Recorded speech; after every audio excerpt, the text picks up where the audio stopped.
Good morning, everybody. Forgive me, I'm just checking on my audio here.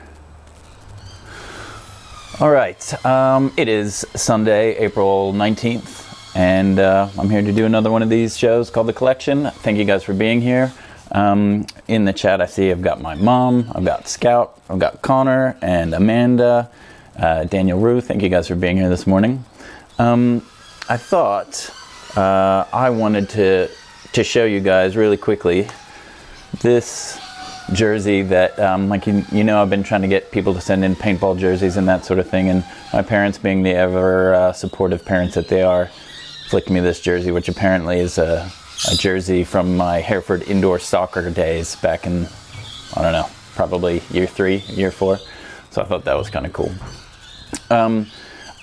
Seriously though, the purpose of this show is just to give us something to do on Sunday mornings while we can't be playing paintball. It's called The Collection because I'm showing off collections of mine and trying to get people from the wider community to also kind of contribute some. And I've got some cool ones today. So what I want to start with is this jersey right here, which was sent to me by Ryan Newman. And I was eager to get this one from him because he's producing some content, which I'll show you in a second. But this jersey was important to Ryan because it was his first jersey with the Marauders. And in 2016, this is the jersey he was wearing when the Marauders took first place and won the semi-pro series at Super Sevens. And of course, now they're playing in the pro division. So thanks for sending me that one, Ryan. And the reason I wanted to bring that up is because Ryan has just dropped a new vlog series. He's got one vlog done so far, and he's calling it Newman Vlogs. And apparently, the Ronnie Dizon thing must be rubbing off on him. They are teammates out there in Sydney. So I've watched bits and pieces of this. It's about half hour long, and I've watched a fair amount of it. And so far, from what I can gather, his themes are going to be barrel cams and fast food shenanigans. That's what I get so far, but we'll see where he takes it. So Ryan, thanks for sending me that. Now, last week I did flash this picture here.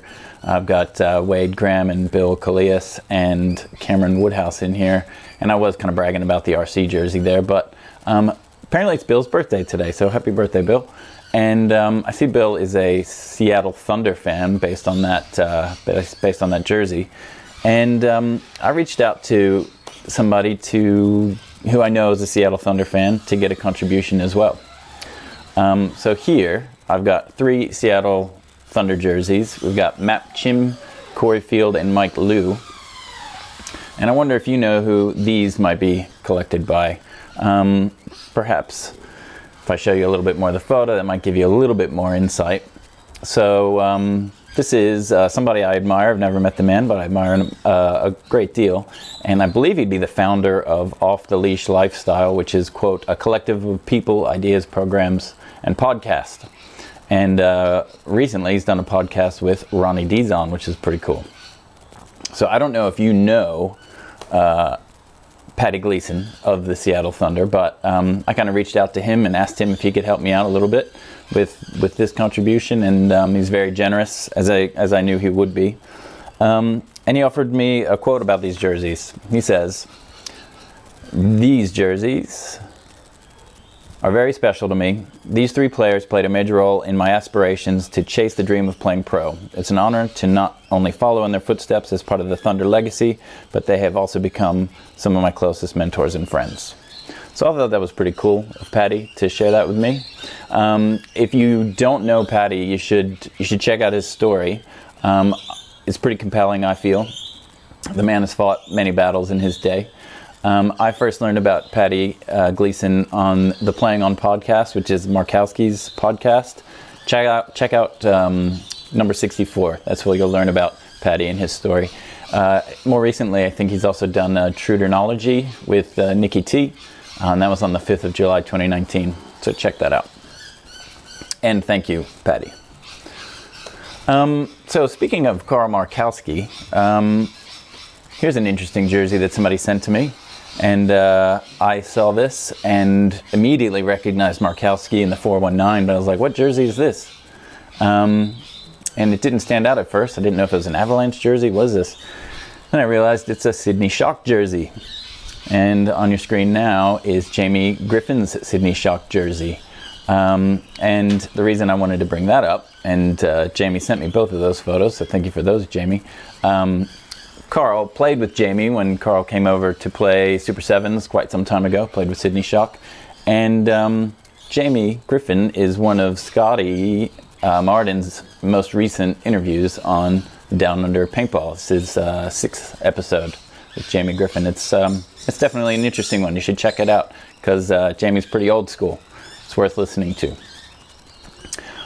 All right, now before I get to this week's jersey, let me just check. Anything happen going on in the chat? People checking on each other. I got my mom talking to my buddy Scout.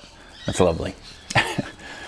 Okay, so let me talk to you about this week's jersey. So it's no great secret that I'm a big fan of Christy Stevens. She's a great player. She's a very driven individual, and she's a bit of a weirdo. Not too much, sometimes a little bit too much, but she's a weirdo, and I like Christy. She has also played with me on my RC team. Here's a photo of, that's me, my buddy Scout, who's in the chat, Eddie, Christy, and Josh. Christy's the only one who didn't get the memo that we're all trying to look hard and we're not smiling in the photo. Also cool that Christy and Josh became teammates later on. They both play for Southeast Cartel, which is kind of cool. She's even played on this team when I wasn't playing. I took a bit of a hiatus and these guys kept pushing and playing games, and that was cool. I got Simon Barron and Cheryl Pope in here, as well as Scout and Eddie and Christy. So that always meant a lot to me that she was like up for the challenge of playing on a pump team in semi-tournaments. So I always loved that. But she never got an Rockin' Cox jersey. She never had a jersey. Just one more little side note. I did a Center 50 interview with Christy a little while ago, and that is up on my YouTube channel, and you should check that out because I put a lot of time into it, and she's got a cool story, so go watch it. But like I was saying, Christy never got an RC jersey, and she and I were talking about it one time, and we decided we'd do a jersey swap. So she and I caught up. I gave her one of my wimpy Rockin' Cox jerseys, and she gave me a selection to choose from. But I thought she was very generous in that she offered me what she termed her first big girl jersey, because I'm assuming that's like one of her first pro teams that she played for, or competitive teams, whatever you'd call it. So Christy gave me her Hustle Christy Stevens jersey. I was also quite taken with this one because it had her name on the back as opposed to like Eskiho on her Eskimo Brothers jersey or whatever it might be. I really liked that I had her name on the back, even though she didn't have my name on the back of the RC one. So I got Christy's Hustle paintball team jersey, and I'm pretty proud of that one. Aside from it being Christy's jersey, which is awesome, I also do like Hustle. I like what they do. I think they're really family oriented. And, Hustle, you may have a family, but I've got one of your jerseys. Okay, what else have I got to talk about here? Okay, so still on with Christy. Hang on a sec, sorry. Here's a screenshot from, I'm assuming this might be like 2016 when Christy was in the booth. This again comes from my Center 50 video, which is taken from the Super Sevens web stream.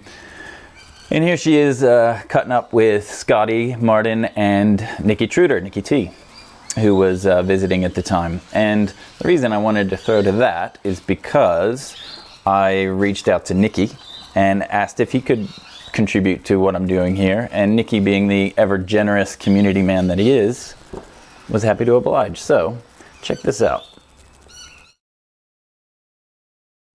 Hey, this is Nicky T. I am in Corona lockdown here in the UK, in Manchester. Wanted to take a minute to show you one of my jerseys. This beast is my first ever Nexus jersey when we turned pro in 2013. We actually went to the dye factory in San Diego to print them. Maddie Schuster at the time was working for Dye. Chainsaw, as he is also known, currently working for Push, actually. He was the guy who printed these with us. So a few little interesting stories. Obviously, the majority of the print is black and white. Original Eclipse sticker, which somehow held up the abuse of Huntington Beach, and probably most of the subsequent year. I think I'm super glad I kept this. Obviously, we could have whatever we wanted on there. Really interesting time for paintball, in that you had PGI, Eclipse, WGP, WDP, and I think we were Shearer, RP Shearer at the time, or Evil Paint, if memory serves me correctly. Someone will correct me. Probably one of the most unique things about this is a little bit of printing on the right arm. That was a bet that I had with Maddie Schuster, that I couldn't wear this jersey the whole year with that on it. I won. I did it, and I never got a black eye from Robbo. So, hope you guys stay safe. Hope you enjoy this. Huge shout out to William for continuing to do what he does, spreading the positivity throughout the world about paintball. Take care, guys. See you all soon.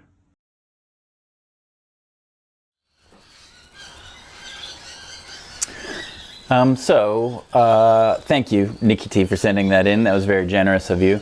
And I know that you're in Manchester at the moment in lockdown, and I have a couple of mates in London right now, and I know it's pretty tough, and I do appreciate you taking the time to do that for me. Also on that note, Nicky's latest video that I've seen on Trudenology was about his frustration in producing content from his home. He's on lockdown in Manchester. He's got family there, and he's got stuff he can do, but it was very evident in his video how this whole lockdown is really impacting him, and it was kind of a little bit of a wake-up call that here in South Australia, even though we have changed our lifestyle quite a bit, we do have it pretty lucky, so I am thankful, and I am hopeful that you guys who are under more strict conditions can hang in there. Hopefully the end will be in sight soon. What else do I need to mention here? I do have another photo of Nicky T, because in that video he mentioned his jersey withstanding Huntington Beach, and I dug up a photo. I did some trolling on Nicky's page, and I found this photo of Nicky playing at Huntington Beach. It was kind of iconic back in the day, and I've heard apparently the experience playing at Huntington Beach is you just get sand in between your pads, and it acts as like sandpaper under your pads, and it's brutal. And I was thinking to myself, like, wow, it must be really tough to play. It's like, it'd be great, but it must be really tough to play in sand. And then I remembered the conditions that we regularly play in at Sappa Piano at Skirmish SA. It's pretty sandy there too. Maybe we could all do really well playing in Huntington Beach. Okay, so while I was looking for photos of Nicky T on Nicky T's page, I was scrolling along, and I came across this photo. Now, this photo had Nicky tagged in it, and it was on Nicky's page, and boom, there's Mike Wybrew. And there were some interesting comments on this picture on Nicky T's page of Mike, but I just grabbed this one because I thought it was kind of a cool little series of events that led me to this picture of Mike Wybrew, which is significant because Mike is Scotty's most latest interview on his Down Under Paintball. I highly recommend you check this out. If you do not know Mike Wybrew, I have no idea how you're even watching me right now, because he's clearly the most influential guy in Australian paintball. He's been the backbone of the whole community for forever. And in this interview, there's a lot of interesting aspects. One in particular, he talks about when he first played paintball. He describes how they chronoed guns back then.